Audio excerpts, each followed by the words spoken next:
আগে সরকার নিজের ক্ষমতা টিকিয়ে রাখতে সীমান্তে অনেক ক্ষেত্রে ছাড় দিলেও বর্তমান সরকার কোনো প্রকার ছাড় দিচ্ছে না বলে জানিয়েছেন স্বরাষ্ট্র উপদেষ্টা লেফটেন্যান্ট জেনারেল মোহাম্মদ জাহাঙ্গীর আলম চৌধুরী।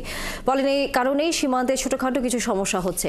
সামনে বিজিবি বিএসএফ এর ডিজি সম্মেলনে তার সমাধান হবে। দুপুরে রাজধানীর তেজগাঁও ভূমি অফিসে এক অনুষ্ঠানে এসব কথা বলেন স্বরাষ্ট্র উপদেষ্টা বলেন, আগে সরকার সীমান্ত নিয়ে ভাবেনি, এখনকার সরকার ভাবছেন বলেই এত উত্তেজনা। বলেন, দেশের সীমান্ত নিরাপদ আছে, রক্ত দিয়ে হলেও সীমান্ত নিরাপদ রাখা হবে। তিনি বলেন, বিএসএফ আর বিজিপির মধ্যে আলোচনা চলছে, শীঘ্রই চাঁপাইনবাবগঞ্জে সীমান্তে যে উত্তেজনা তৈরি হয়েছে তা সমাধান হবে। এ সময় উপদেষ্টাদের পরিচয় দিয়ে কেউ কোনো সুবিধা নিতে চাইলে পুলিশকে ধরিয়ে দেওয়ার কথাও বলেন তিনি। পাশাপাশি তাদের কোনো দুর্নীতি আছে কি না তাও দেখার জন্য সাংবাদিকদের আহ্বান জানান উপদেষ্টা।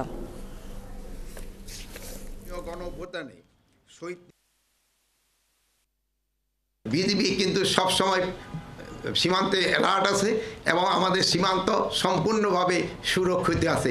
এই সীমান্তর এই সাইডে কেউ কোনো দিনে আসতে পারবে না। আমরা যতদিন বেঁচে থাকি আমাদের রক্ত ঝরবে, কিন্তু সীমান্ত সুরক্ষা থাকবে।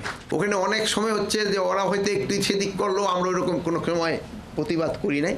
বাট এখন আমরা আমাদের যতটুকু অধিকার আমরা ওই অধিকারটা চাচ্ছি। আমাদের যেটা আইন মতো যেটুকু আমাদের পাওনা আমরা ওটুকু চাচ্ছি। যেমন 150 গজের ওই থেকে তাদের কাটাতারে বেড়া করতে পারে, আমরা ওটুকুই চাচ্ছি। আমরা এখানে কোনো রকমের ছাড় দিতে চাচ্ছি না।